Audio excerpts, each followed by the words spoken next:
Assalamualaikum warahmatullahi wabarakatuh. Alhamdulillahirrahmanirrahim. Kita bisa bertemu lagi melalui video asinkron ini. Semoga bisa membantu Mas Mbak semua dalam memahami materi bahasan. Adapun materi yang akan kita bahas pada pertemuan kali ini adalah perencanaan kapasitas di capacity planning.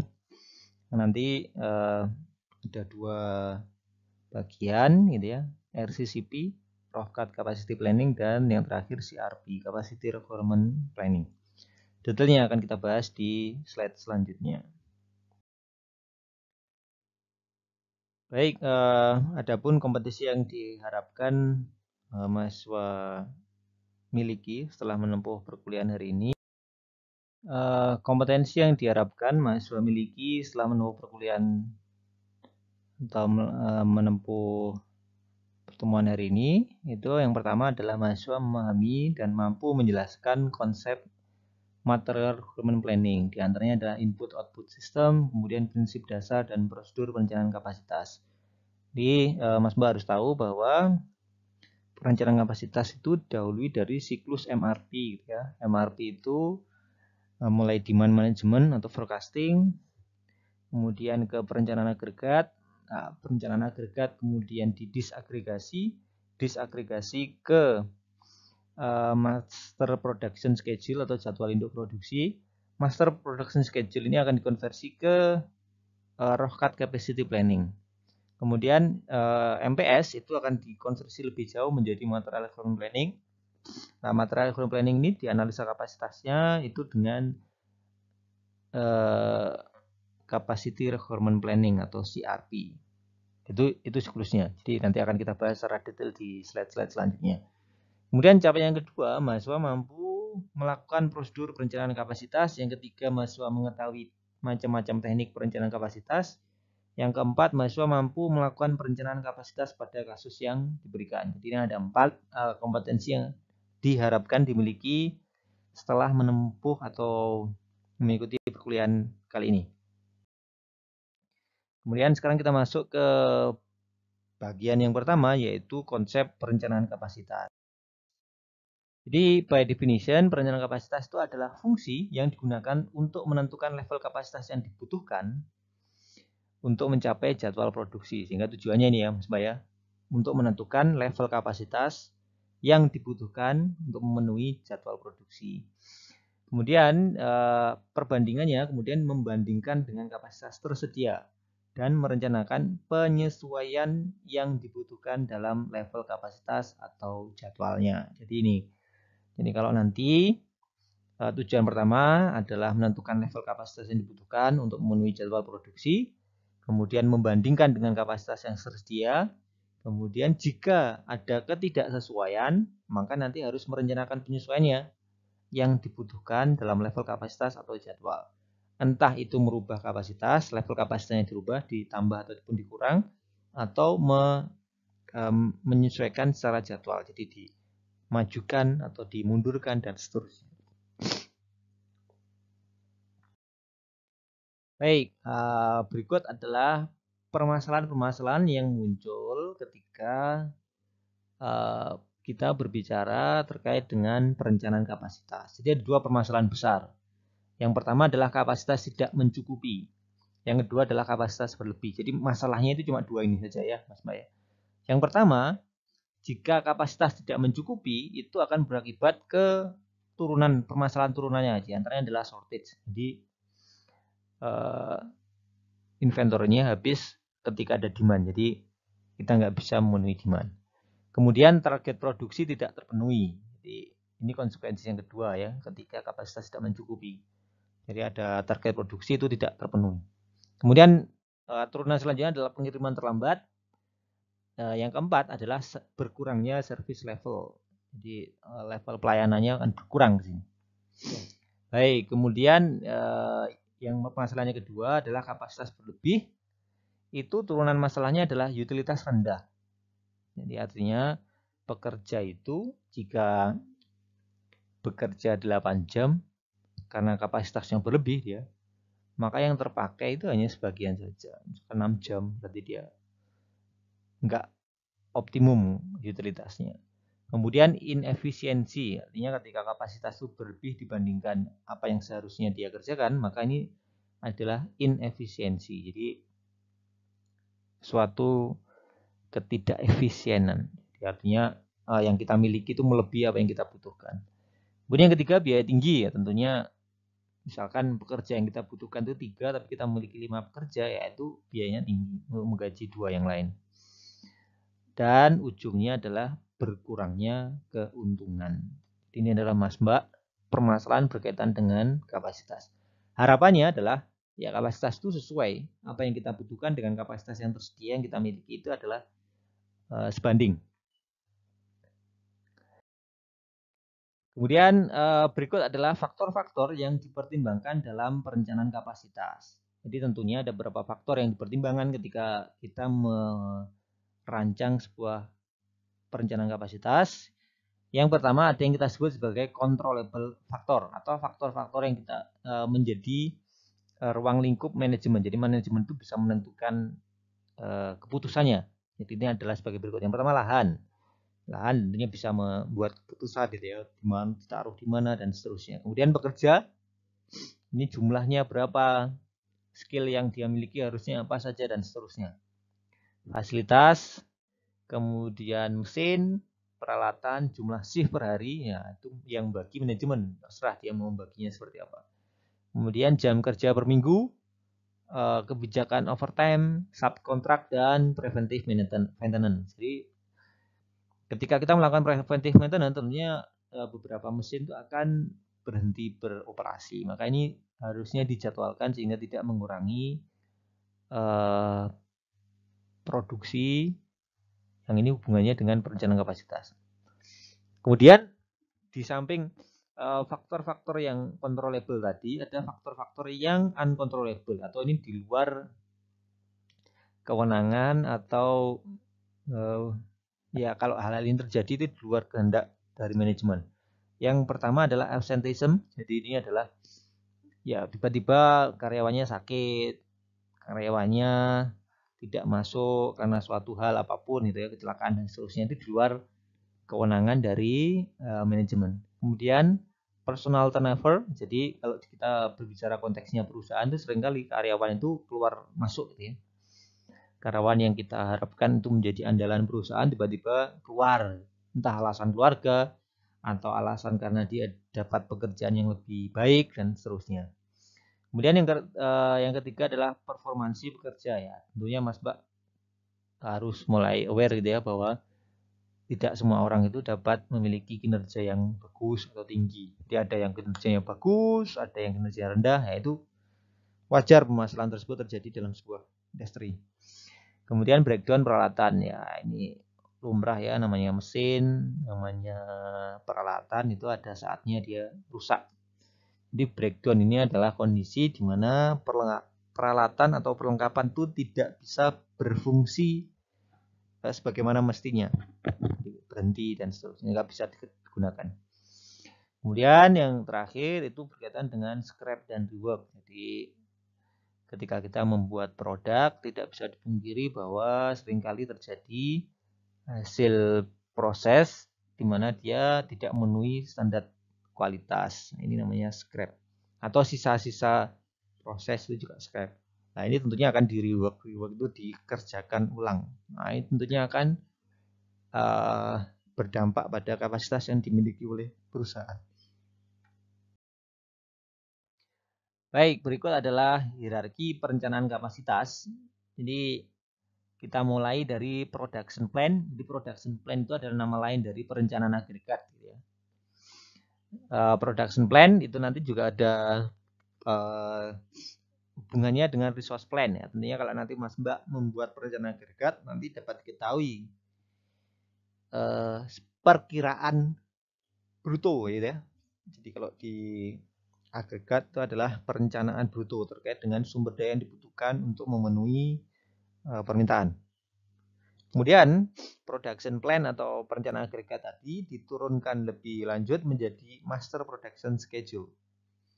Master production schedule ini analisa kapasitasnya yang kita sebut sebagai Rough Cut Capacity Planning atau RCCP. Dianalisa di sini. Kalau tidak ya disesuaikan, di production plan-nya harus disesuaikan. Kalau MPS-nya memenuhi, maka kita lanjutkan ke MRP, Master Requirement Planning. Master Requirement Planning, analisa kapasitasnya adalah Capacity Requirement Plan atau CRP. Kemudian turunan dari, jadi ketika MRP-nya sudah dibuat dan dia dinyatakan valid, ketika dianalisa dengan CRP memenuhi, dia bisa visible untuk dieksekusi, maka turunannya adalah Production Activity Control. Jadi sudah masuk ke pengendalian saja. Perencanaan sudah selesai.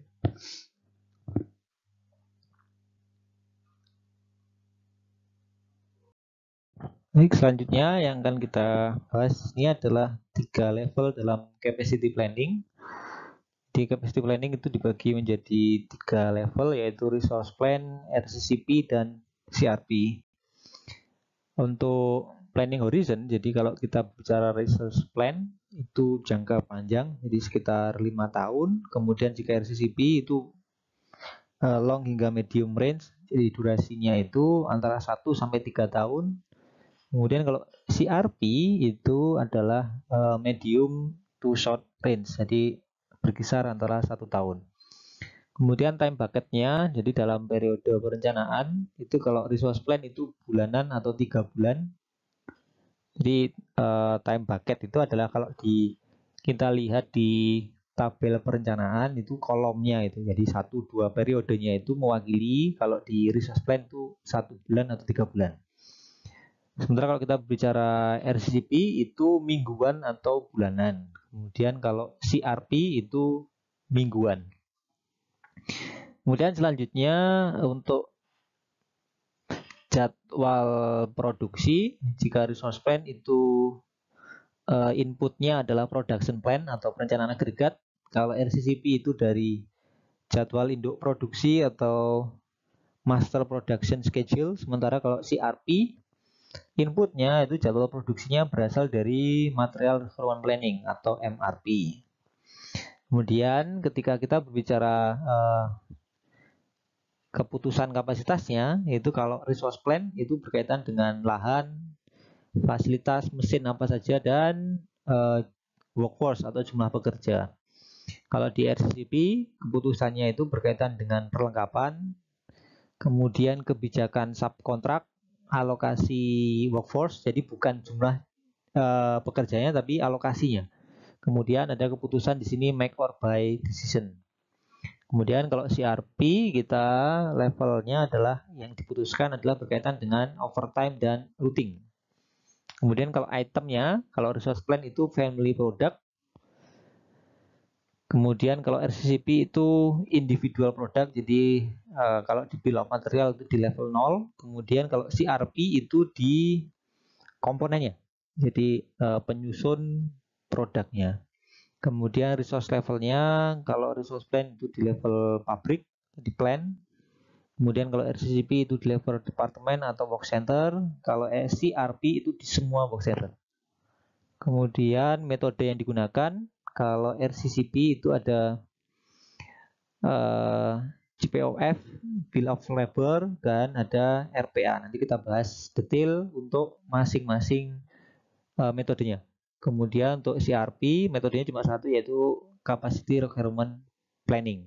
Jadi ini penjelasan terkait dengan perencanaan kapasitas ditinjau dari level perencanaannya. Selanjutnya yang akan kita bahas lebih spesifik berkaitan dengan RCCP atau Rohkat Capacity Planning. Jadi Rohkat Capacity Planning itu secara definisi diartikan sebagai perencanaan kapasitas secara bruto, sebagai aproksimasi atau perkiraan menggunakan beberapa kriteria pembahanan, diantaranya adalah load profile, di mana dia berfokus pada stasiun kerja atau lintasan produksi yang kritis. Ini berkaitan dengan constraint capacity resource. Kemudian definisi yang lain itu menurut Fogarty pada tahun 1991, RCCP itu adalah proses validasi terhadap MPS, di mana yang divalidasi adalah kapasitas yang dimiliki. Dimana berdasarkan pengertian ini, RCCP itu inputnya adalah master production schedule dan waktu proses per unit produk. Dimana kalau tadi sesuai levelnya tadi disebutkan bahwa kalau kita bicara RCCP, maka perencanaannya itu adalah perencanaan per tipe produk.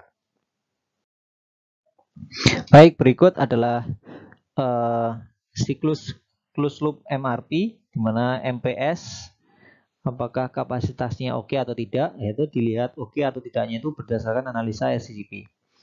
Jika kapasitasnya oke, barulah dilanjutkan ke MRP. Jika MRP kapasitasnya oke, pertanyaan ini terjawab melalui CRP. Kemudian nanti ada dua keputusan. Jadi kalau di MRP hasilnya nanti ada purchase or produce decision. Jadi membuat atau membeli keputusannya itu. Jadi jika purchase dia ke vendor, kemudian jika produce dia ke penjadwalan atau production activity control. Pada RCCP terdapat 3 teknik perhitungan yang bisa digunakan. Yang pertama yang kita sebut sebagai capacity planning using overall factor atau CPOF. Yang kedua ada Bill of Labor Approach atau BOLA, dan yang ketiga adalah Resource Profile Approach atau RPA. Ini adalah 3 teknik yang bisa digunakan untuk menghitung Rohkat Capacity Planning. Kita masuk ke dalam contoh kasus RCCP. Jadi harapannya dengan contoh berikut dapat mengilustrasikan bagaimana penerapan atau perhitungan RCCP dalam sebuah sistem. Baik, berikut adalah ilustrasi masalah berkaitan dengan MPS yang akan kita gunakan sebagai input RCCP, di mana ini adalah produksi lampu dalam satuan ribuan, Mbak. Ini kita terlihat di sini, gitu ya. Nah, di sini inventory awalnya adalah 10.000, kemudian forecastnya adalah 15.000. Ini adalah demand. Kemudian produksinya baik reguler maupun overtime itu totalnya 10. Maka jika kita inventory awalnya 10, produksinya 10, dan demandnya 15, maka inventory di akhir periode Januari adalah 5.000. Berturut-turut misalkan di November itu inventory-nya 21.000, kemudian Desembernya demandnya 25.000, sementara produksi kita itu regulernya 10.000 dan overtime 4.000, maka totalnya ada 14.000, sehingga kalau kita lihat di sini 21.000 plus 14.000 yang diproduksi dikurangi demandnya 25.000, maka sisanya adalah 10.000 di inventory akhir periode Desember. Sehingga dari sini kita rekapitulasi MPS-nya. Nah, sehingga sebagai berikut. Jadi kita rekap produksi ini mulai bulan periode pertama hingga periode ke-12. Tentu di sini 10.000 sampai periode ke-12 yaitu sebesar 14.000. Jadi inilah rekapitulasi MPS yang akan jadi input pada waktu perancangan RCCP. Selanjutnya yang akan kita gunakan untuk melakukan perhitungan RCCP adalah capacity planning using overall factor atau CPOF, di mana inputnya ada 3. Yang pertama MPS di sini, kemudian waktu total yang diperlukan untuk memproduksi 1 unit produk pada work center tertentu, kemudian proporsi yang digunakan untuk setiap work center. Dari sini maka kita bisa melihat bahwa base forming itu membutuhkan waktu 0,04 jam, kemudian oven 0,01, plastic molding 0,02, kemudian socket assembly 0,03, dan final assembly akhir itu 0,1 jam, sehingga totalnya adalah 0,2 jam. Dari sini kita proporsikan, maka kalau 0,4 dibagi 0,2 itu adalah proporsinya adalah 0,2. Begitu juga 0,01 itu dari 0,2 itu adalah proporsinya 0,05, plastic molding 0,1, socket assembly 0,15, dan final assembly itu 0,5. Baik, Maka yang akan kita gunakan ini waktu proporsi, waktu proses dan proporsi. Dari sini untuk melakukan perhitungan, Mas Mbak, yang kita gunakan adalah berikut inputnya. Maka kita bisa menghitung di sini jika demand-nya itu yang harus diproduksi adalah 10.000, maka total waktu yang diperlukan adalah 2.000. Dari mana? Ya ini, waktu prosesnya itu keseluruhan adalah 0,2 jam. 0,2 jam kali 10.000 unit, maka butuh 2.000 jam kerja. Berturut-turut, misalkan di periode ke-12, demand-nya adalah 14.000. Jika waktu yang dibutuhkan untuk memproses satu unit produk adalah 0,2 jam, maka yang dibutuhkan adalah 2.800 jam kerja. Ini adalah totalnya terlebih dahulu. Kemudian untuk masing-masing work center yang dibutuhkan adalah sebagai berikut. Jadi dikalikan saja 2.000 dikali proporsinya ini 0,2. Nah, maka nanti ketemu 400 jam kerja. Kemudian oven misalkan di sini misalkan 2000 dikalikan 0,05 berarti setara 100. Kemudian plastik molding itu 0,1 berarti 200, 0,15 untuk soket assembly berarti setara 300. Kemudian terakhir lem assembly atau final assembly itu 0,5 dikalikan 2000 maka sekitar 1000. Maka bisa kita hasilkan perhitungan sebagai berikut. Jadi dari mana ini asalnya? Dari totalnya ini dikalikan proporsi masing-masing work center. Jadi ini adalah tahap perhitungan Rochat capacity planning berdasarkan capacity planning using overall factor. Selanjutnya perhitungan Rochat capacity planning dengan menggunakan bill of labor approach. Inputnya ada dua, MPS dan waktu total yang diperlukan untuk memproduksi satu unit produk. Kemudian kebutuhan tiap periode untuk setiap work center pada bola didapatkan dengan mengalihkan waktu proses atau runtime per unit di setiap work center dengan jumlah demand pada periode waktu tertentu. Maka inputnya adalah ini dari MPS, berapakah unit yang harus diproduksi. Kemudian ini ada runtime, jadi waktu yang dibutuhkan untuk membuat produk di semua work center. Kemudian ini adalah perhitungannya. Jadi seperti halnya tadi, misalkan demandnya 10.000, maka di base forming itu dikalikan 0,04. 10.000 dikalikan 0,4 ketemu 400. Kemudian oven misalkan ya 10.000 dikalikan 0,01 ketemu 100. Kemudian plastik molding 10.000 dikalikan 0,2. Final assembly itu 10.000 dikalikan 0,1 ini ketemu 1.000. Totalnya yaitu penjumlahan semuanya ini. Baik, berturut-turut itu dikalikan semua sampai periode ke-12. Maka ketemulah RCCP untuk semua work center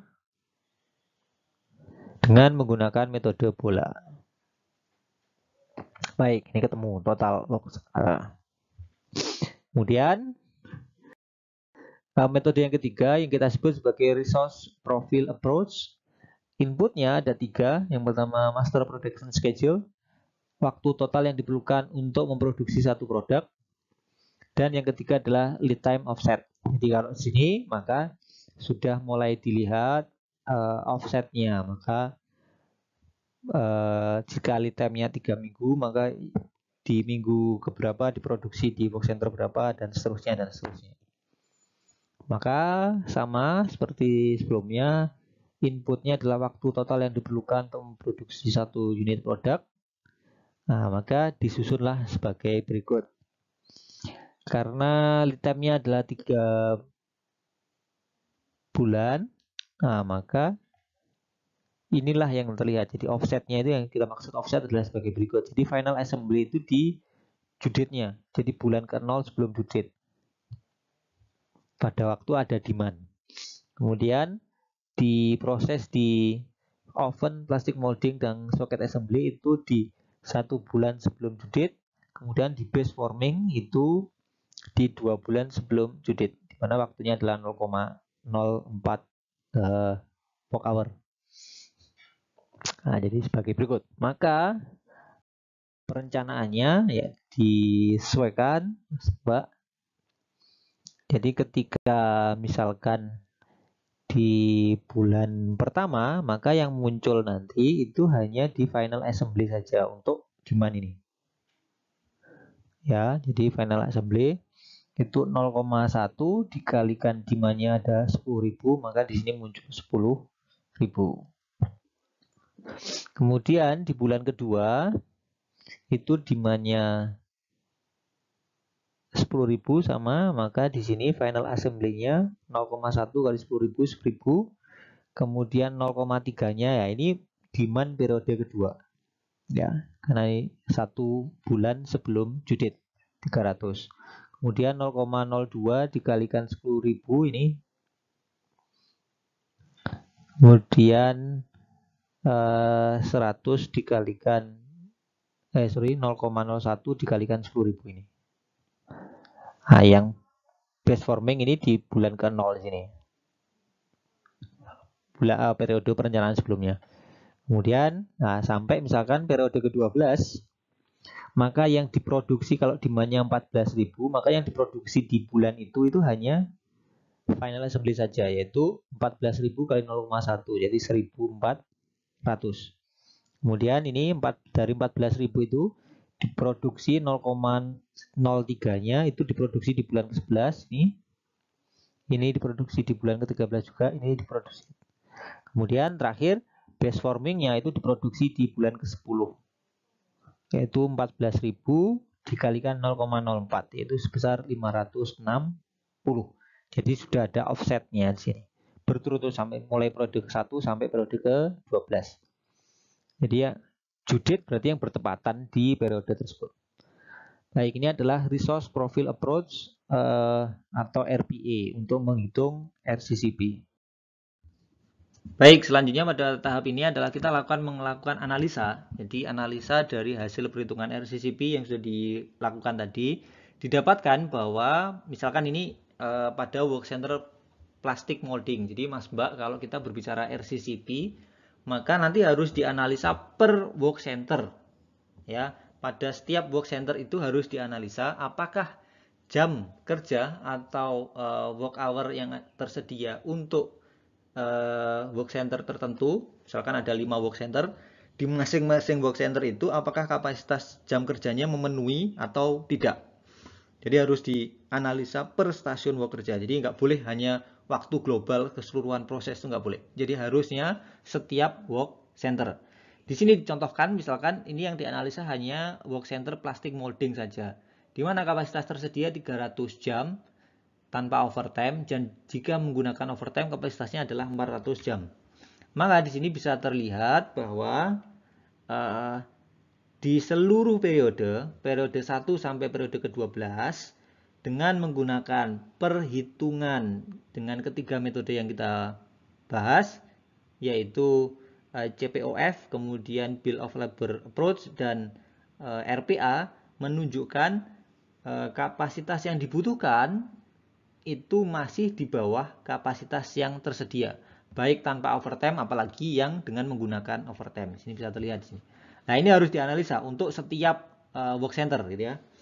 Kemudian keputusannya adalah hasilnya kapasitas tersedia mencukupi kebutuhan di semua work center. Maka ini menandakan bahwa perhitungan RCCP kita atau MPS-nya valid sehingga bisa kita lanjutkan untuk ke MRP-nya. Baik, semoga bisa dipahami analisa ini. Kemudian, nah ini langkah perbaikan jika terjadi ketidaksesuaian. Jadi apa yang harus dilakukan jika antara perencanaan dan kapasitasnya itu terjadi ketidaksesuaian? Yang pertama adalah merubah keputusan. Jadi bisa menggunakan make or buy decision. Kemudian merencanakan pergantian rute produksi. Bisa juga menggunakan subkontrak. Kemudian bisa juga menggunakan relokasi tenaga kerja. Dan selanjutnya merubah tenaga kerja jika visible. Jadi merubah jumlah itu baik menambah maupun mengurangi. Kemudian terakhir adalah menambah peralatan. Jadi ini adalah beberapa keputusan yang dimungkinkan untuk memperbaiki jika terjadi ketidaksesuaian antara kapasitas yang direncanakan, yang dibutuhkan dengan kapasitas yang tersedia. Baik, selanjutnya yang kita bahas adalah Capacity Requirement Planning. Capacity Requirement Planning atau CRP itu adalah fungsi dari pengadaan, pengukuran, dan penyesuaian batas level dari kapasitas, di mana dia dapat diartikan juga sebagai proses untuk menentukan seberapa banyak sumber daya pekerja atau mesin yang dibutuhkan untuk menyelesaikan pekerjaan produksi. Kemudian CRP juga dianggap sebagai perencanaan kapasitas secara lebih rinci untuk memastikan apakah kapasitas yang direncanakan dirasa mampu untuk memenuhi perencanaan produksi yang dibuat untuk melayani, untuk memenuhi kebutuhan atau permintaan. Ini adalah fungsi dari perhitungan CRP. Jadi beberapa referensi menyebutkan bahwa dia digunakan untuk memvalidasi perhitungan MRP. Adapun input dari CRP adalah open shop order atau plan order dari sistem MRP, di mana nanti harus dikonversi terlebih dahulu karena ini bahasanya kapasitas, maka harus dikonversi menjadi jam kerja pada work center tertentu. Baik, untuk logika CRP itu secara konsep CRP relatif sederhana, mana MPS yang dieksploit dalam sistem MRP, kemudian plan order yang dihasilkan, plan order release atau POREL itu dari sistem MRP, kemudian digunakan untuk sebuah ya bisa diartikan simulasi deterministik yang menggunakan lead time offset untuk menentukan waktu setiap order terselesaikan di setiap workstation. Jadi ini adalah logika bagaimana perhitungan CRP. Skemanya bisa dilihat di slide sebagai berikut. Jadi dari MPS validasinya menggunakan LCCP, kemudian MRP validasinya adalah menggunakan CRP. Dapat dilihat sini. Kemudian dari sini muncul purchase maupun production order. Tahapan perhitungan CRP ada 3 tahap setidaknya: perhitungan MPS, kemudian tabulasi plan order release melalui MRP, dan perhitungan capacity requirement planning. Kemudian secara klasifikasi CRP itu dibagi menjadi 2, jadi CRP berdasarkan plan order release dan CRP berdasarkan release order, di mana di masing-masing bagian ini baik CRP berdasarkan POREL maupun release order itu terdiri dari 2 komponen, yaitu setup time dan process time. Jadi ada 2, setupnya dan processing time-nya. Jadi setup itu adalah waktu yang dipersiapkan sebelum work center tersebut siap untuk melakukan proses produksi. Berikut adalah contoh kasus CRP. Berikut adalah ilustrasi permasalahan yang akan kita selesaikan terkait materi capacity requirement planning, di mana setiap work center itu memiliki kapasitas work hour sebesar 4000 menit. Jadi berdasarkan ilustrasi ini, mari kita buat perhitungan CRP-nya. Untuk mengerjakannya, kita memerlukan beberapa input. Yang pertama adalah bill of material. Jadi produknya adalah finish widget, kemudian ada sub assembly, di mana satu finish widget itu membutuhkan 2 sub assembly. Di mana ini keseluruhan ya Mas Mbak ya. Jadi ketika kita berbicara 6, ini 6 komponen untuk membuat finish widget. Kemudian 10 komponen untuk membuat satu. Jadi untuk membuat satu produk ini dibutuhkan 2 sub assembly, 6 komponen A dan 10 komponen B. Baik. Sehingga dari sini kita bisa susun bahwa finish widget itu adalah part numbernya adalah 100, sub assembly yang pertama ini level 1 itu part numbernya 110. Komponen A itu part numbernya 121 dan komponen B itu part numbernya 122. Jadi kita bisa mengklasifikasinya jadi 100 itu level 0, 110 level 1, 121 level 2, dan 122 juga level 2. Kemudian quantity per pair-nya adalah 1, 2, 6, 10. Sehingga ya ini diturut saja nanti ya. Pokoknya komponen penyusunnya adalah sebagai berikut. Jadi untuk membuat satu unit produk finish widget ini dibutuhkan 2 subassembly, kemudian 6 komponen A dan 10 komponen B. Baik, berikut adalah item master file dan routing, proses routing dari pembuatan part number 100 atau finish widget tadi, di mana yang pertama keterangannya adalah di item master file ini part number 100 itu order quantity-nya adalah lot for lot, on hand inventory-nya 0, kemudian on order berarti ini yang sudah dirilis ordernya di periode sebelumnya, due date-nya 3 Juli, artinya ini di minggu pertama. Jadi perencanaan ini dibuat minggu pertamanya, periode pertamanya itu adalah di minggu pertama Juli, sehingga ya nanti kalau lead time-nya ini 1 minggu.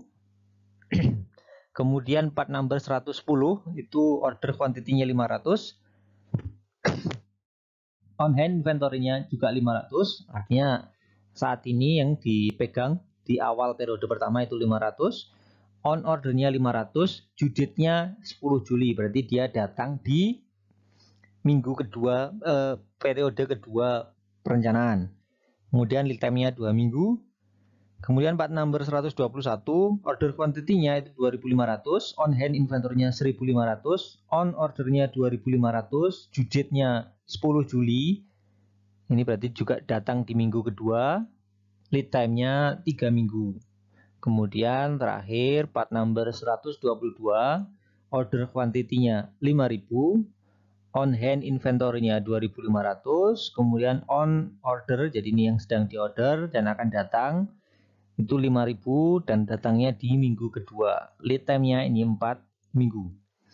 Ini adalah item master file. Selanjutnya adalah proses routing, di mana untuk part 100 atau produk level 0-nya itu hanya dikerjakan di work center pertama. Waktu setup yang dibutuhkan adalah 20 menit per lot. Kemudian runtime-nya per piecesnya adalah 3 menit. Kemudian part 110 dia diproses di work center kedua dan pertama, di mana pada work center kedua dia diproses untuk setupnya 10 menit, di work center kedua dia setupnya 10 menit, work center pertama setupnya 15 menit. Untuk waktu prosesnya 1 menit di work center kedua dan 0,5 menit di work center pertama. Begitu juga part number 121 dan 122. Jadi 121 diproses di work center ketiga, ke-1 dan kedua.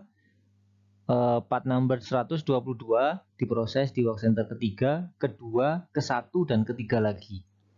Baik, ini adalah item master file dan routing proses terkait dengan pembuatan produk finish widget yang sudah dijelaskan di ilustrasi permasalahan sebelumnya.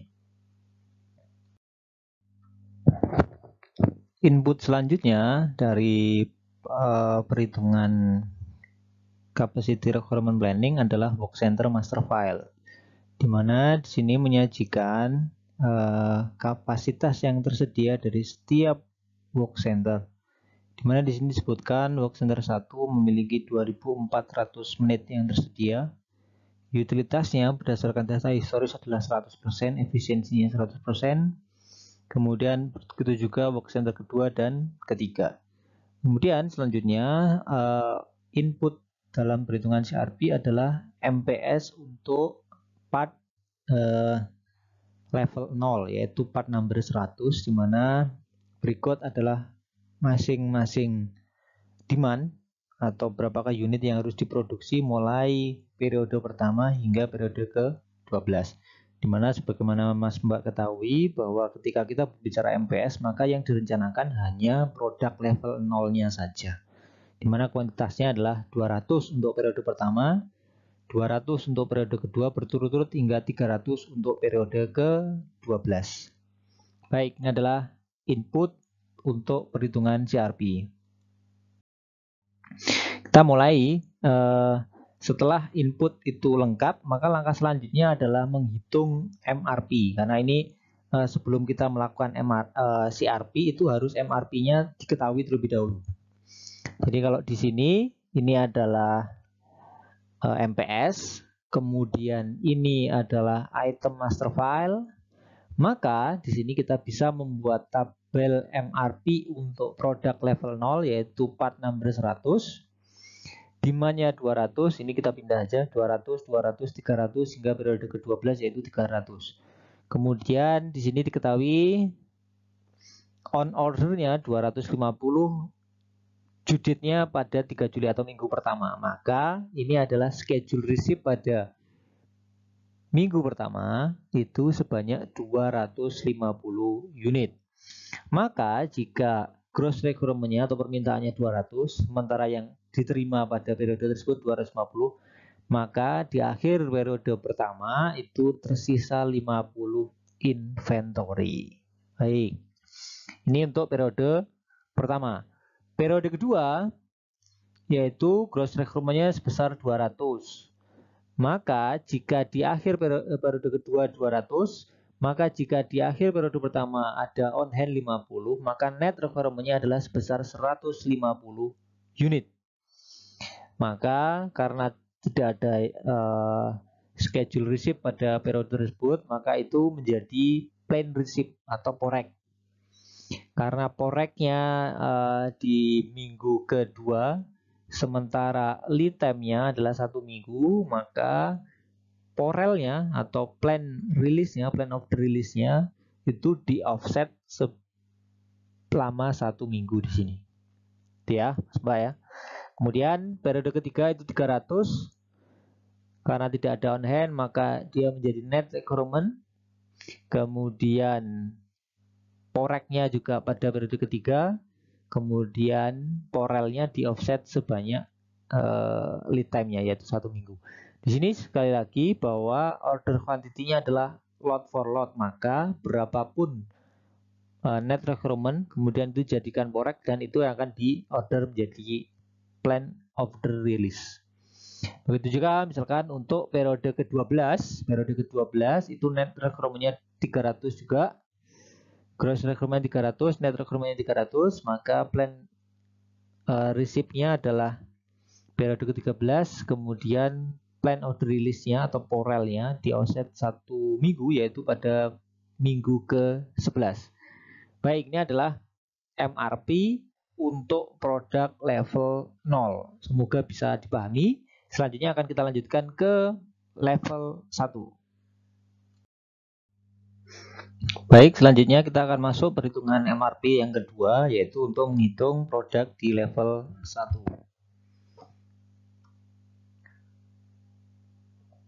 Berikut adalah inputnya. Ini harus mengacu ke item master file ini. Ini adalah tabulasi dari bill of material, kemudian ini adalah item master file, di mana setiap produk level 0 atau part number 100 itu terdiri dari 2 unit part number 110.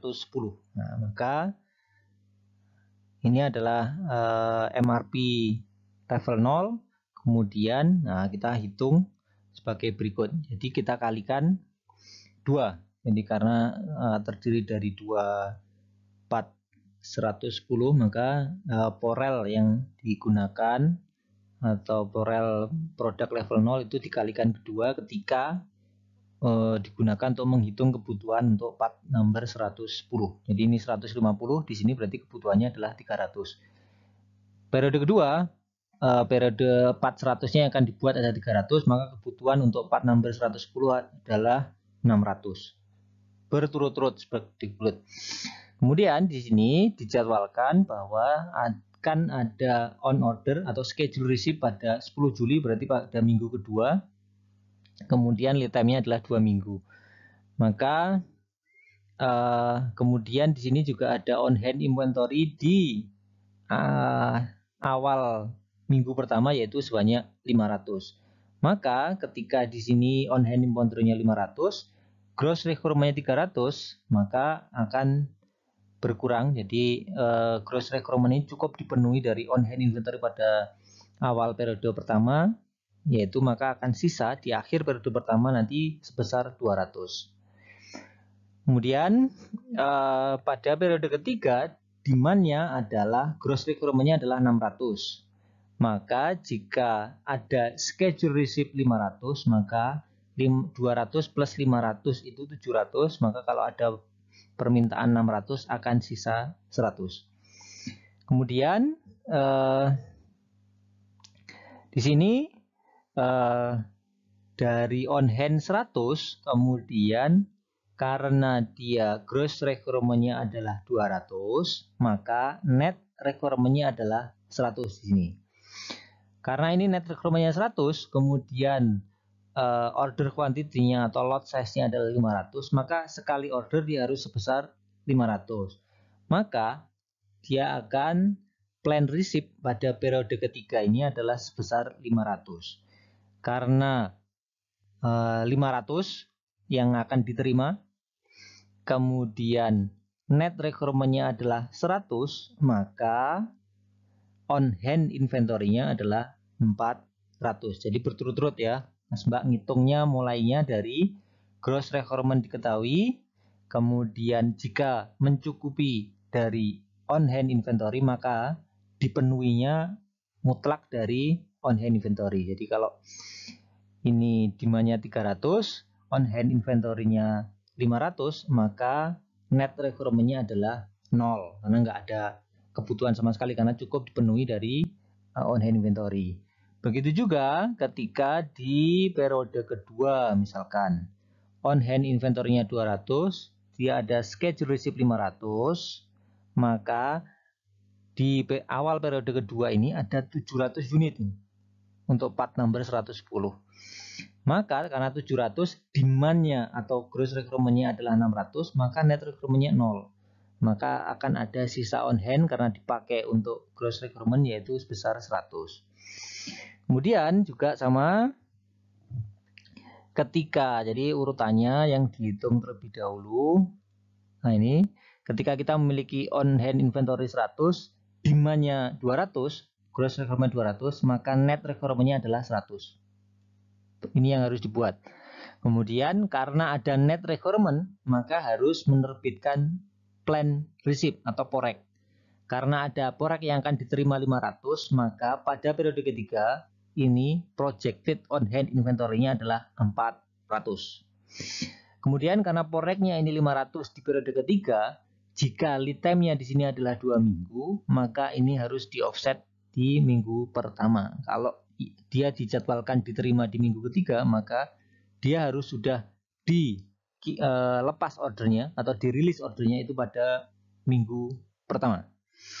Berturut, kemudian karena on hand inventory-nya 400, gross requirement pada minggu keempat 400, maka net requirement-nya adalah 0 karena cukup dipenuhi.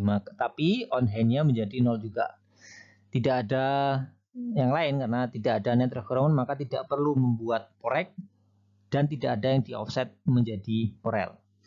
Kemudian selanjutnya di minggu kelima misalkan, karena on hand inventory-nya 0, gross requirement-nya adalah 600 ya, maka net requirement-nya juga 600. Jadi ininya dilihat dulu, apakah mencukupi untuk memenuhi gross requirement? Kalau tidak, maka itu diterbitkan, sisanya selisihnya itu diterbitkan atau dihitung sebagai net requirement.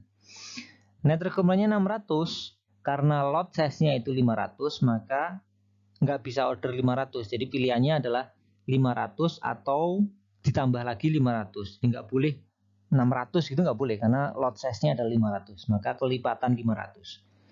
Jadi karena ordernya 600, maka yang diorder adalah 1000 di sini. Karena dijadwalkan datang 1000 di sini, jika net requirement-nya 600, maka akan ada sisa sebesar 400. Nah, 1000 ini di offset sini pada periode ketiga. Berturut-turut sampai akhir periode. Semoga dipahami untuk perhitungan MRP tahap yang kedua. Sekali lagi, ini yang inputnya ini yang harus dipahami. Jadi inputnya dari bill of material, ini menjelaskan struktur produk, kemudian ada item master file. Selanjutnya akan kita lanjutkan untuk perhitungan MRP tahap ketiga, yaitu untuk menghitung level 2 dari struktur produk, yaitu item 121 dan item 122.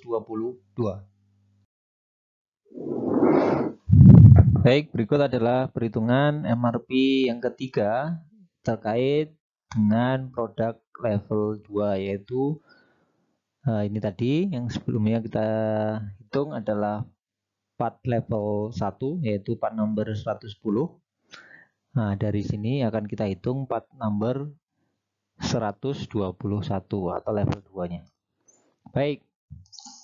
Jadi bisa dilihat di sini karena di sini ada Porel plan of the release part 110 sebanyak 500, maka ketika di explode di level 2 yaitu sebesar 1500. Jadi Mas Bapak perlu diketahui bahwa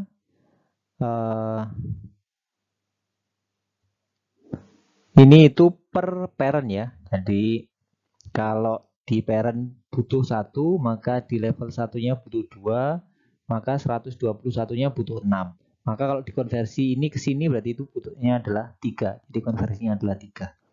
Jadi setiap satu unit part 100 itu butuh 2 110 dan setiap 100 itu butuh 6. Maka untuk membuat 110 ini, karena tadi di strukturnya itu ini membentuk ini, maka butuh 3, satu unitnya 3. Baik. Jadi per 2-nya itu butuh 6. Maka di sini ya dikalikan aja ya, dikalikan 3 jadi 500, karena di sini dikalikan 3 ya 1500. 0, kemudian 1000 ini jadi 3000 di periode ketiga, 0, 500 jadi 1500, 500 jadi 1500, 500, 1500 sampai periode ke-9 yaitu sebesar 1500. Kemudian dari item master file di sini diketahui bahwa ada on hand 1500, maka di periode ke-0 ini ada 1500 dan ada on order atau schedule receipt pada 10 Juli berarti pada minggu kedua, yaitu sebanyak 2500 ya di sini ya. Nah, baik. Karena gross requirement-nya 1500 dan ada on hand 1500, maka net requirement-nya adalah 0. Kemudian periode kedua gross requirement-nya 0, schedule receipt 2500, maka on hand-nya juga 2500 nggak terpakai ya. Kemudian on hand-nya 2500, kemudian gross requirement-nya 3000, nah maka ada net requirement 500. Kemudian di sini ada ketentuan di sini, lot size-nya adalah 2500. Jadi sekali order ya harus kelipatan 2500. Maka di sini dilakukan order 2500, kita terbitkan porek. Poreknya 2500, maka jika net requirement-nya 500, maka ada sisa on hand-nya adalah 2000 unit. Kemudian karena dia menerbitkan porek dijadwalkan diterima pada periode ketiga, maka kalau di offset ini karena lead time-nya 3 minggu, maka kalau di offset pada periode ke-0. Baik, kemudian periode keempat ini on hand-nya 2000, gross requirement-nya 0, maka on hand-nya tetap 2000. Kemudian di periode kelima ini 1500, sebelumnya ada on hand 2000, maka net requirement-nya 0. Kemudian on hand-nya adalah sisanya. Jadi kalau 2000 dipakai 1500, sisanya 500. Kemudian pada periode ke-6 on hand-nya 500, kemudian ada gross requirement 1500, maka nggak mencukupi ini. Maka ada net requirement 1000 ya. Jadi net requirement-nya 1000. Karena ada net requirement 1000, kita menerbitkan plan receipt. Kita harus dijadwalkan menerima 2500. Jadi dijadwalkan menerima 2.500, jika net requirement-nya adalah 1.000, maka ada sisa on hand 1.500. Kemudian karena dijadwalkan diterima pada periode ke-6, karena lead time-nya 3 minggu, maka di offset, yaitu orelnya, plan of the release-nya. Jadi ordernya itu harus sudah dilepas pada minggu atau periode ke-3. Berturut-turut sampai periode ke-12. Semoga bisa dipahami. Jadi ini adalah MRP untuk part number 121 atau level kedua dari produk. Selanjutnya akan kita lanjutkan untuk perhitungan MRP tahap yang keempat, yaitu untuk menghitung part number 122.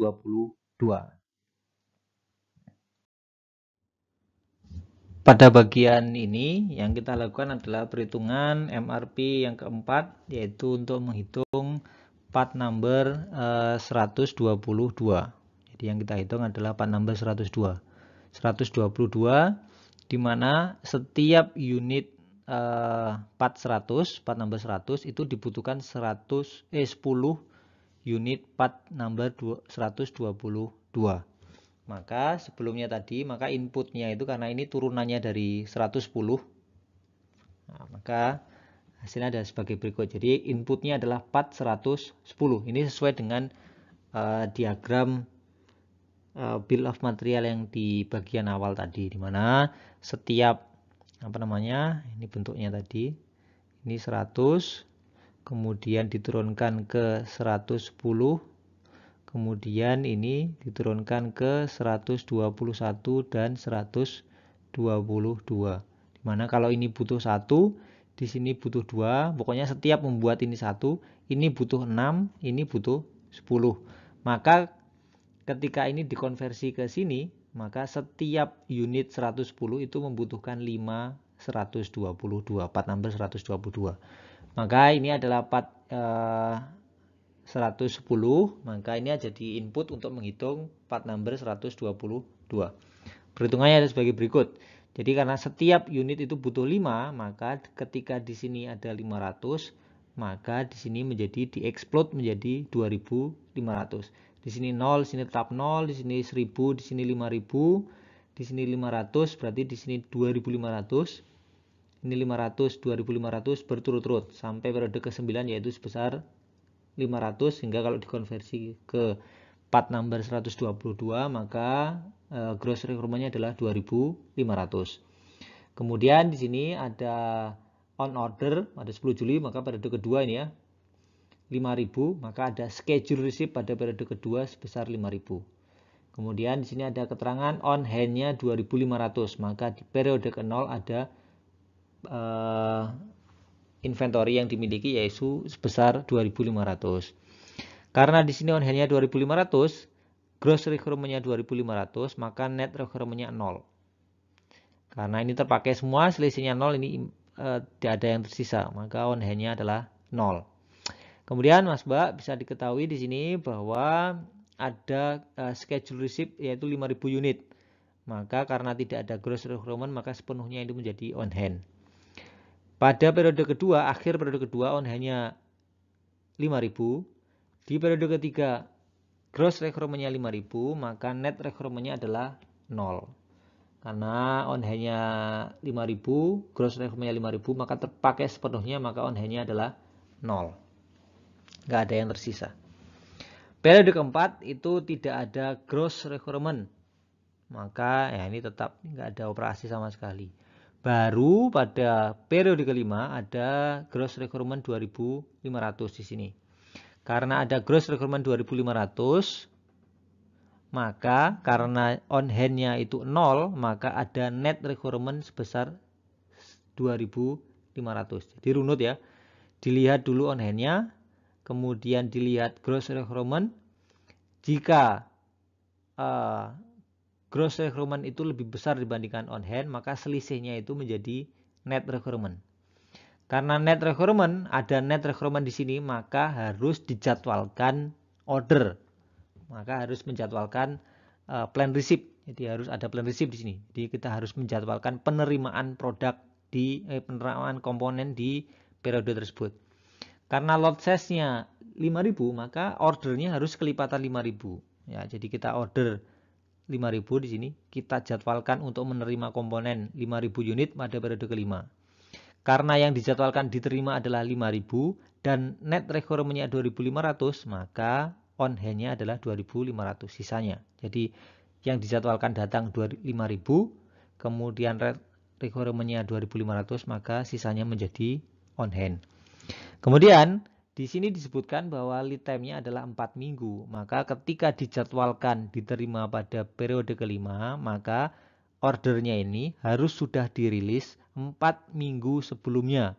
Maka harus kalau di offset ini kepada minggu pertama. Kemudian di periode ke-6 itu ada gross requirement 2.500. Kemudian masih ada on hand 2.500, maka net requirement-nya 0. Namun ini karena kepakai semua, ini on hand-nya juga menjadi 0.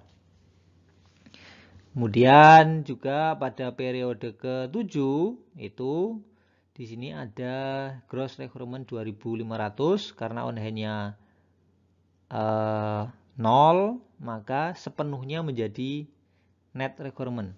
Jadi sepenuhnya menjadi net requirement. Karena ada net requirement, maka dia harus menjadwalkan menerima komponen, yaitu sebesar lot size-nya 5.000 ya. Kemudian dijadwalkan datang 5.000, net requirement-nya 2.500, maka ada on hand 2.500.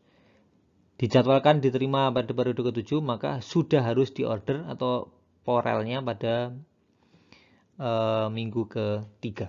Berturut-turut sampai periode ke-12. Semoga bisa dipahami. Jadi ini adalah perhitungan MRP yang keempat. Ya, jadi selesai semua. Struktur produknya sudah dibuat MRP-nya. Selanjutnya adalah dibuat tabulasi plan order release. Nah, jadi di sini adalah plan order release dari semua komponen yang ada di dalam struktur produk. Jadi ditabulasi semua ya. Jadi 150 pada periode pertama, kemudian 300, kemudian 100 di sini, 200, 300 periode kelima, 6 pada periode ke-6 100 dan seterusnya. Kemudian part number 110 itu 500 pada periode pertama, 1.000 pada periode ketiga, berturut-turut sampai periode ke-9, yaitu sebesar 500. Part number 121 itu di 2.500 pada periode ke-0, jadi sebelum periode perencanaan. Kemudian periode ketiga 2.500 juga, 5 dan 6 juga sebesar 2.500. Kemudian part number 122 ini di order 3 kali porelnya ya. Periode pertama, ketiga, dan kelima. Baik, jadi rekapitulasi porel inilah yang akan menjadi input dalam perhitungan CRP. Baik, selanjutnya yang akan kita lakukan adalah perhitungan capacity requirement planning. Jadi sebagaimana sudah dijelaskan di bagian awal bahwa capacity requirement planning itu ada dua komponen, yaitu capacity requirement berdasarkan plan order release dan capacity requirement berdasarkan release order. Jadi order yang sudah dipesan di periode sebelumnya. Jadi kalau ada yang dijadwalkan diterima, maka itu sudah harus juga dihitung kebutuhan kapasitasnya. Di tahap ini yang kita hitung terlebih dahulu adalah capacity requirement berdasarkan plan order release. Baik, jadi di sini dapat diketahui bahwa ini adalah rekapitulasi dari plan order release dari semua komponen. Kemudian dari plan order release ini, kemudian ada data waktu setupnya dulu. Jadi kalau kita bicara capacity requirement, itu ada dua komponen. Jadi waktu setupnya dan waktu prosesnya. Jadi pada tahap ini yang dihitung adalah waktu setupnya terlebih dahulu. Dapatnya dari mana? Ini dapat dari work center master file. Jadi di situ diketahui bahwa part 100 itu diproduksi di work center pertama ya dengan waktu setup 20. Waktu setupnya saja ini. Kemudian part 110 itu diproduksi atau di prosesnya diselenggarakan atau dikenakan di work center pertama dan work center kedua, di mana ini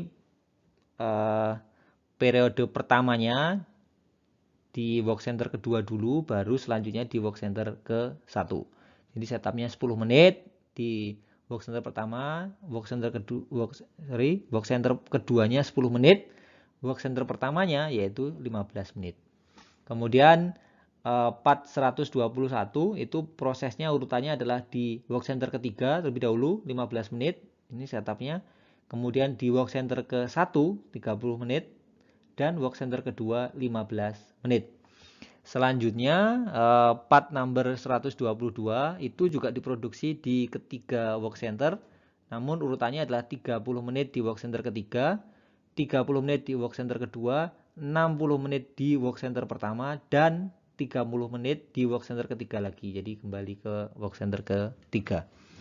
Dari plan order release ini, maka kita harus menjadwalkan atau menentukan kebutuhan waktu untuk setup dari setiap proses yang dikenakan. Jadi misalkan produk 100, nah jadi part number 100, karena dia diproduksi di pesannya itu lot for lot ya, periode pertama, kedua, ketiga, keempat, sampai ke 11. Nah, maka untuk work center pertama ini, untuk part 100 itu kebutuhan waktunya adalah sebagai berikut. Jadi mulai periode pertama sampai periode ke-11 itu 20 menit. Jadi ini adalah waktu setup yang diperlukan karena ada permintaan di sini. Baik, ini part 100. Jadi part 100 itu karena dia diprosesnya hanya di work center pertama, maka dia kebutuhannya hanya di work center pertama ini. Jadi hanya ini saja. Nah, baik. Kemudian sekarang kita berlanjut ke part number 110 di sini kita hitung. Dia diproses di work center kedua dulu 10 menit waktu setupnya. Kemudian dilanjutkan di work center pertama setupnya 15 menit. Nah, maka di work center pertama, ini kebutuhannya di periode 1, 3, 5, 6, 7, 8, 9. Jadi, nah baik. Maka dari itu, maka harus dikenakan operasi 10 di work center kedua ini ya. Kemudian 15 di work center ke-1. Jadi ini 10 itu untuk 110. Kemudian ini 110 juga 15 di sini. Ya, karena ada porel di sini. Kemudian di minggu ketiga juga sama. Ini ada 1000, maka ada setup di minggu ketiga di work center kedua untuk part number 110. Kemudian dilanjutkan di work center pertama yaitu sebesar 15 menit. Berturut-turut, pokoknya ada demand, ada porel di part number 110, maka dijadwalkan di work center kedua dan ke-1. Kemudian di untuk part 121 itu porelnya ada di minggu ke periode ke-0, ke-3, 5, dan 6. Nah, maka kita lihat urutannya di sini. Dia diproses di work center ketiga, kemudian pertama dan kedua. Nah, maka berturut-turut. Ketiganya di sini 30, di sini ada 15 di sini. Kemudian selanjutnya di periode kedua itu di work center pertama.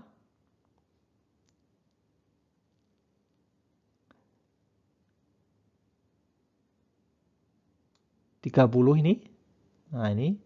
Kemudian work center kedua 15. Nah, jadi sini. Baik. Kemudian ada lagi di minggu ketiga. Maka minggu ketiga ini di yang ini 15 work center ketiga, 15 lagi minggu ketiga. Kemudian ditambah lagi 1 minggu di work center pertama 30 menit.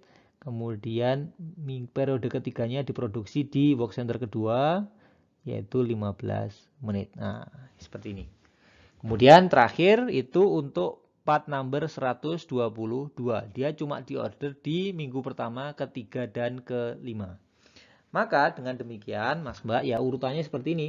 Minggu ketiga work center ketiga dulu, kemudian work center kedua, work center pertama kembali lagi ke work center ketiga.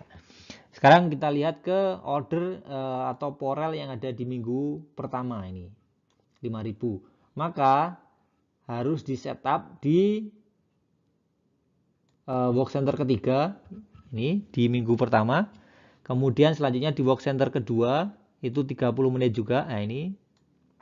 Kemudian di work center pertama 60 menit.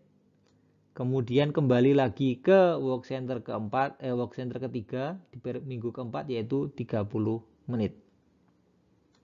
Baik.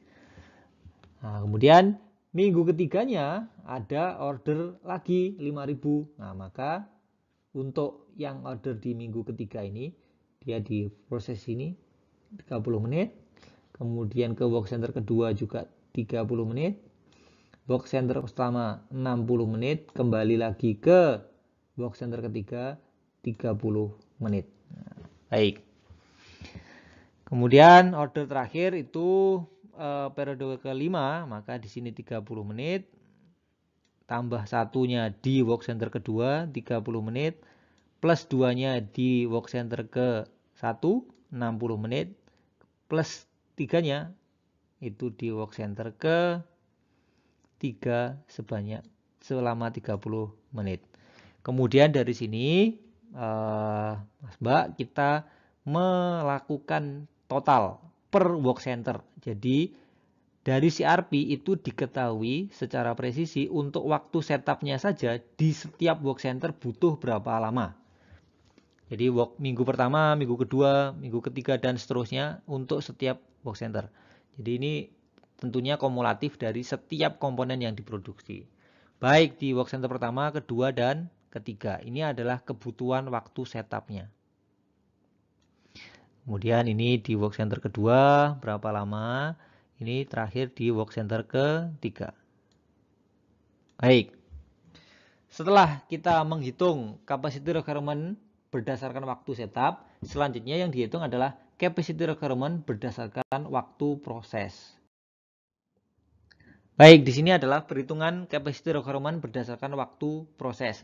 Di sini bisa terlihat, ini dulu yang terlihat ya, bahwa part 100 itu hanya diproduksi di work center pertama, di mana setiap unitnya adalah membutuhkan waktu 3 menit.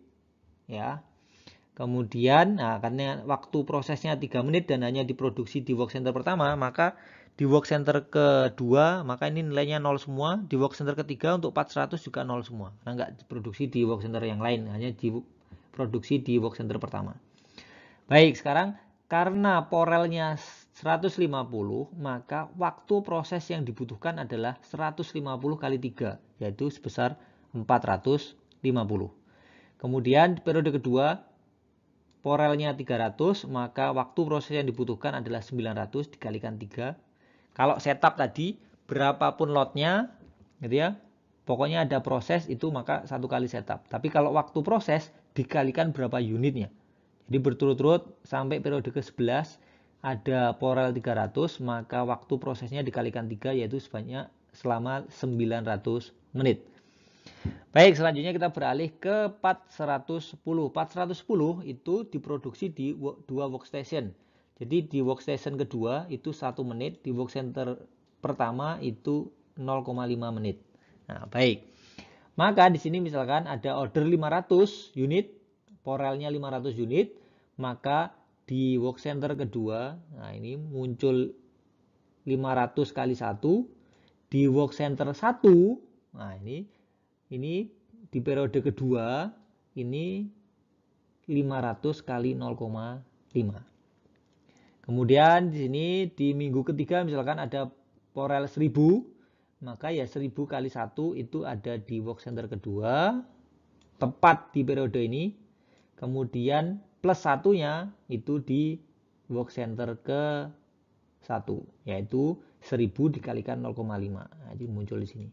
Nah, pokoknya setiap ada porel maka dikalikan 1 pada work center kedua, kemudian di T plus satunya itu dikalikan 0,5 pada work center pertama. Baik, itu untuk part number 110. Part number 121 ini di minggu ordernya itu adalah 0,5 di work center ketiga, kemudian keduanya di 0,3 selama 0,3 menit, kemudian di work center keduanya itu 0,2 menit. Maka dari sini bisa kita hitung, misalkan pada periode ke-0 itu 2500 unit, maka kalau dikalikan 0,5 maka ketemu di sini adalah 1250. Itu di work center ketiga untuk memproduksi komponen 121. Kemudian plus satunya, T plus satunya itu 0,3 dikalikan ini. Jadi 2500 dikalikan 0,3. Maka di work center pertama ada kebutuhan 750 menit. Kemudian di work center kedua itu ada 0,2. Berarti setiap unitnya 0,2 menit, maka dikalikan porelnya yaitu 2500. 2500 kali 0,2 itu selama 500 menit. Jadi berturut-turut ya Mas Mbak ya. Ketika ada permintaan berarti dikalikan. T-nya di work center ketiga, T plus 1 di work center pertama, T plus 2-nya di work center kedua. Baik, selanjutnya itu untuk part number 122. Jadi prosesnya itu urutannya di work center ketiga 1 menit per unitnya, work center kedua 0,2 menit, work center pertama 0,5 menit, kemudian selanjutnya 0,7 menit di work center ketiga. Nah, dari sini maka misalkan ada order 5000 unit, maka ya ini di work center ketiga dulu, maka untuk part 122 itu dikalikan 1. Maka di sini 5000 kali 1 menit berarti butuh 5000 menit. Kemudian selanjutnya di work center kedua selama 0,2 menit, maka 5000 kali 0,2 itu ketemu di sini yaitu 1000 menit. Selanjutnya di work center pertama 0,5 menit per unitnya, kalau dikalikan 5000 unit maka ketemu 2500 unit. Kemudian terakhir di T plus 3-nya 0,7, jadi 0,7 dikalikan 5000 itu 3500. Nah ini. Baik. Nah begitu juga untuk order yang ke minggu ketiga. Nah ini karena dia di order di minggu ketiga maka di work center ketiga ini butuh 5000 menit. Kemudian di work center kedua itu butuh 1000 menit. Work center pertama 2500, kembali lagi ke work center ketiga 3500 menit. Berturut-turut semuanya dihitung ya. Kemudian dari sini kita kumulatifkan kebutuhan jam kerja di setiap work center. Jadi di sini 0 periode ke 0, periode ke 1 di work center pertama 1200, 1150 berturut-turut sampai periode ke 11 yaitu sebanyak 900 menit. Work center kedua butuhnya pada periode pertama 500, periode kedua 1500, berturut-turut sampai periode ke-9 500 menit.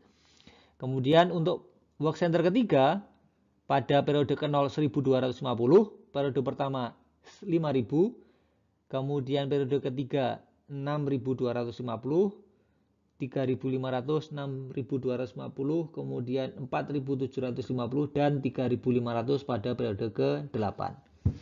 Sehingga kita bisa. Baik, berikut adalah rekapitulasi hasil perhitungan untuk capacity requirement berdasarkan plan order release.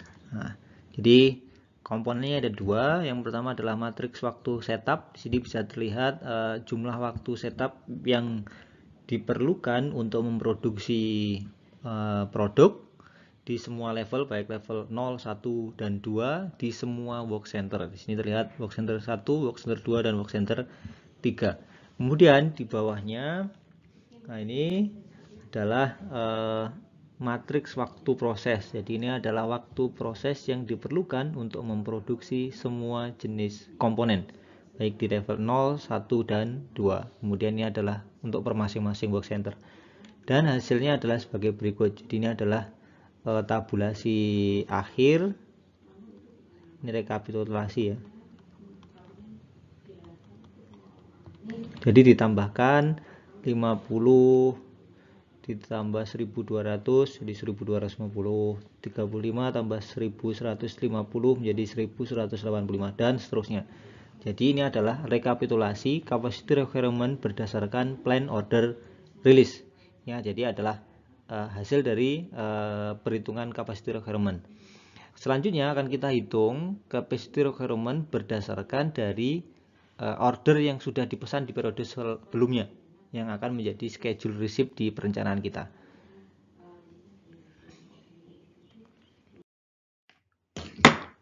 Baik, selanjutnya yang akan kita bahas adalah perhitungan masih dalam perhitungan capacity requirement planning, namun yang didasarkan pada order release. Baik, selanjutnya yang akan kita hitung sekali lagi adalah perhitungan capacity requirement berdasarkan order release yang sudah dibuat di periode sebelumnya gitu ya. Jadi inputnya ada dua, yang pertama dari item master file dan work center master file. Ini adalah item master file, dimana di sini item 100 misalkan itu on order 250 dan dijadwalkan datang di minggu pertama. Jadi kenapa minggu pertama? Karena periode perencanaan ini adalah di bulan Juli mulainya. Jadi pada bulan Juli itu adalah minggu pertama bulan Juli. Jadi tanggal 1 sampai 7 itu dianggap sebagai minggu pertama bulan Juli, kemudian setelahnya itu minggu kedua. Baik, kemudian 410 itu dijadwalkan datang 500 unit pada minggu kedua bulan Juli. 421 itu dijadwalkan datang 250 unit dengan waktu kedatangan adalah di minggu kedua juga. Kemudian 422 dijadwalkan datang 5000 unit pada minggu kedua. Sehingga kemudian ini adalah inputnya. Kemudian urutan prosesnya adalah 400 itu hanya diproses di work center pertama. Setup time-nya 20 menit. Runtime-nya adalah 3 menit. Kemudian 410 itu diproses di work center kedua dan work center pertama, di mana pada work center kedua itu waktu setupnya 10 menit dan runtime-nya 1 menit. Pada work center pertama setupnya 10 menit dan runtime-nya 0,5 menit. Berturut-turut untuk 421 dan 422.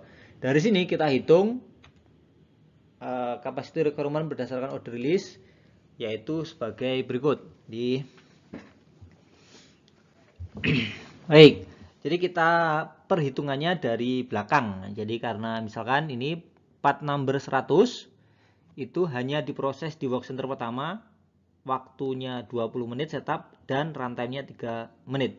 Sehingga ketika yang di order release-nya adalah 250 menit, maka setupnya 20 menit tetap, kemudian waktu prosesnya adalah 250 kali 3.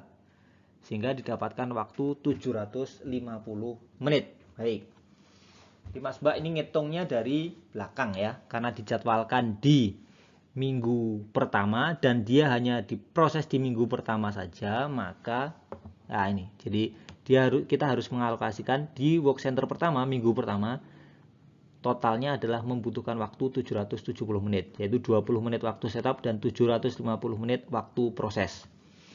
Kemudian sekarang untuk part number 110, pada part number 110 itu on ordernya atau release ordernya 500 unit, datangnya minggu kedua. Nah, baik, minggu kedua itu urutannya adalah pada minggu pertama diproses jadi ketika lead time-nya ini kan 2 minggu, dia diproses di 2 workstation, maka di minggu kedua itu adalah waktu proses di stasiun kerja terakhir. Jadi artinya di minggu kedua itu harus diproses di di work center pertama, sehingga work center pertama di minggu kedua itu harus memproses 410 ini yang on order 500 unit ini. Jadi 15 menit waktu setup dan waktu prosesnya adalah 0,5 menit. Jadi 500 kali 0,5 sama dengan 250. Kemudian baru naik itu di work center kedua, waktu setupnya 100 menit dan waktu prosesnya 1 menit, sehingga 10 menit ditambah 500 kali 1 menit yaitu 500 menit. Totalnya adalah 510 menit di work center kedua pada minggu pertama. Baik, ini adalah penyusunannya. Selanjutnya kita akan lanjutkan ke part number 121. Part 121 itu dijadwalkan datang di minggu kedua sebanyak 250 unit, 2500 unit. Maka di sini kita lihat urutannya adalah diproses di ketiga dulu, ke work center ketiga, kemudian work center ke-1 dan work center kedua baru. Nah, karena di sini dijadwalkan di minggu kedua, maka ini itu harus diproses di minggu kedua. Ya, ini harus di minggu kedua, ini di minggu pertama, ini di minggu 0. Tapi karena 0 itu di perencanaan periode sebelumnya, tidak di planning horizon kita, maka ini tidak kita ikutkan. Jadi pokoknya di minggu kedua itu diproses di work center kedua yang ini, waktu setupnya 15 menit, unit yang diproses adalah 2500 kali waktu prosesnya 0,2. Jadi ini. Jadi 15 ditambah 2500 kali 0,2 itu sama dengan 500 menit, yaitu ketemu waktu total 515 menit. Mundur lagi ini, di minggu pertama itu waktu setupnya 30, ini waktu prosesnya 2500 kali 0,3 yaitu sebanyak 750 menit, sehingga waktu totalnya 780 menit. Di work center ketiga ini karena di minggu ke-0 itu di luar minggu planning horizon kita, harusnya sudah dijadwalkan di planning horizon sebelumnya. Jadi sudah dijadwalkan di periode sebelumnya, maka tidak perlu kita masukkan perhitungan. Nah, kita skip. Sekarang kita lanjut ke part 122. Nah, ini part 122 itu dijadwalkan datang 500 unit pada minggu kedua. Nah, maka pada minggu kedua ini harus sudah diproses di stasiun kerja terakhir. Jadi sini, ini di minggu kedua, ini di minggu ke-1, ini di minggu 0, ini min 1 ya. Jadi yang kita masukkan hanya yang ini saja di planning horizon kita. Maka minggu kedua diproses di work center ketiga ini. Minggu kedua diproses di work center ketiga. Setupnya 30 menit. Waktu prosesnya 5000 kali 0,7 menit. Sehingga didapatkan 3500 menit. In total 3530 menit.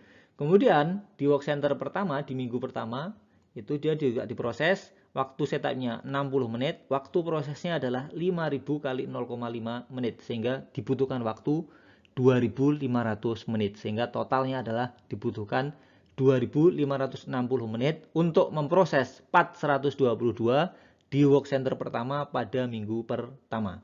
Dari sini kita buat rekapitulasi capacity requirement berdasarkan order release, yaitu pada work center pertama, minggu pertama itu adalah ini penjumlahan dari ini. Kemudian work center pertama, minggu pertama, 11 itu ini. Dan ini. Jadi 770 ditambah 780 ditambah 2560. Maka ketemu 4110 menit. Ya. Baik. Ini adalah waktu total. Kemudian selanjutnya adalah work center pertama minggu kedua. Jadi 12 itu 12 itu yang ini. Ini dan ini saja ya. Jadi dibutuhkan waktu 265 menit. Kemudian work center kedua minggu pertama. Jadi ini 21510 ini. Kemudian work center kedua minggu kedua, jadi ini aja. 22515. Kemudian work center ketiga minggu pertama 31 enggak ada. Work center ketiga minggu kedua ini 3530. Jadi ini adalah kebutuhan waktu atau capacity requirement berdasarkan order release. Semoga bisa dipahami. Selanjutnya akan kita hitung kebutuhan total. Jadi capacity requirement secara keseluruhan baik dari plan order release atau POREL maupun ini on order atau order release yang sudah order di periode sebelumnya. Baik, ini adalah CRP calculation. Akhirnya, baik, selanjutnya akan dihitung perhitungan capacity requirement total, yaitu dengan menjumlahkan capacity requirement yang didasarkan pada plan order release dan capacity requirement berdasarkan release order. Jadi ini adalah capacity requirement berdasarkan plan order release yang didapatkan hasilnya sebagai berikut. Kemudian jumlahkan dengan capacity requirement berdasarkan release order, itu ini 4110, 265, 510 dan seterusnya. Kemudian dihasilkan kebutuhan total itu adalah sebagai berikut. Jadi ini adalah kebutuhan waktu total secara keseluruhan dari semua work center di semua periode perencanaan. Didapatkan waktu sebagai berikut. 5.360 dan seterusnya. Jadi ini dijumlahkan saja, misalkan pada minggu pertama di work center pertama dari Porel itu dibutuhkan waktu 1250, dari release order dibutuhkan waktu 4110 menit. Maka kalau dijumlahkan adalah 5360 menit. Kemudian work center pertama minggu kedua ini dari Porel dibutuhkan waktu 1185, dari release order dibutuhkan waktu 265, sehingga ketemu 1450 menit. Yang lain sama ya, di minggu ketiga dan seterusnya sama. Sekarang di work center kedua misalkan, di sini dibutuhkan waktu 510, di sini juga dibutuhkan waktu 510, maka butuhannya adalah 1200, 1020.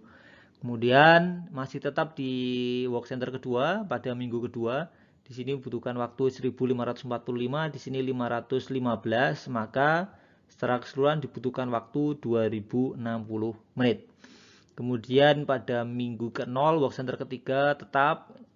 Kemudian selanjutnya di work center ketiga minggu pertama tetap juga 5030 karena berdasarkan release order tidak ada waktu, alokasi waktu. Kemudian pada minggu kedua ini dari Porel 0, dari release order 3530, sehingga kalau dijumlahkan 3530.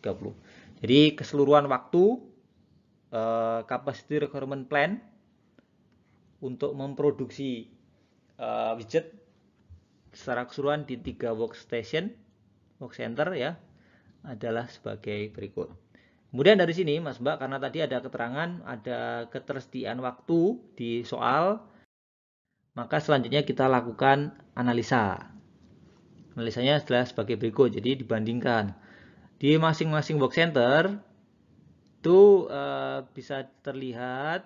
Jadi biru itu adalah kebutuhan jam kerja di work center pertama, orange itu di kebutuhan jam kerja di work center kedua, dan abu-abu itu di work center ketiga. Kemudian putihnya, yang kuning itu adalah kapasitasnya, yaitu 4000 jam kerja di masing-masing work center. Sehingga dari sini bisa kita lihat bahwa ada beberapa yang melebihi. Jadi biru ini melebihi, ini juga melebihi, ini melebihi, ini melebihi. Nah, ada work center pertama itu terjadi over capacity. Jadi ini kebutuhan yang melebihi kapasitas itu di minggu pertama dan minggu ke-7. Sementara di work center ketiga itu ada terjadi kebutuhan yang melebihi kapasitas, yaitu pada minggu pertama, minggu ketiga, dan minggu ke-5. Kemudian dari sini kita bisa lakukan analisa bahwa dari grafik menunjukkan bahwa periode tertentu kebutuhan kapasitas pada work center sangat tinggi melebihi kapasitas yang tersedia, sehingga perlu dilakukan perubahan kapasitas atau kapasitas change, sehingga nanti perencana kapasitas akan memutuskan beberapa hal yang bisa dilakukan untuk memenuhi target produksi. Di antaranya adalah menjadwalkan overtime. Jadi karena tadi kapasitasnya 4.000, maka bisa ditambah dengan overtime untuk memenuhinya. Kemudian bisa menggunakan subkontrak dalam periode pendek. Jadi misalkan di minggu tertentu yang terjadi tadi kekurangan kapasitas tadi, bisa melakukan subkontrak. Kemudian bisa juga menggunakan penggantian rute. Jadi rute produksinya dirubah. Kalau tadi ada misalkan part tertentu itu ada urutan work center prosesnya, kemudian ini dirubah. Kemudian yang selanjutnya adalah relokasi tenaga kerja. Jadi relokasi tenaga kerja ini bisa dilakukan ketika ada stasiun kerja yang over capacity, jadi kapasitasnya kelebihan. Jadi kebutuhannya sedikit tapi kapasitasnya besar. Nah, ini bisa dipindahkan untuk membantu ketika ada work center di periode tertentu yang dirasa kekurangan kapasitas. Nah, ini dimungkinkan. Jadi langkah-langkah ini dimungkinkan dilakukan untuk menyelesaikan permasalahan di mana tadi ada baik yang kekurangan kapasitas maupun kelebihan kapasitas. Baik, saya rasa ini adalah materi capacity requirement plan yang bisa saya sampaikan. Semoga bisa dipahami dan semoga bermanfaat. Saya akhiri, wassalamualaikum warahmatullahi wabarakatuh.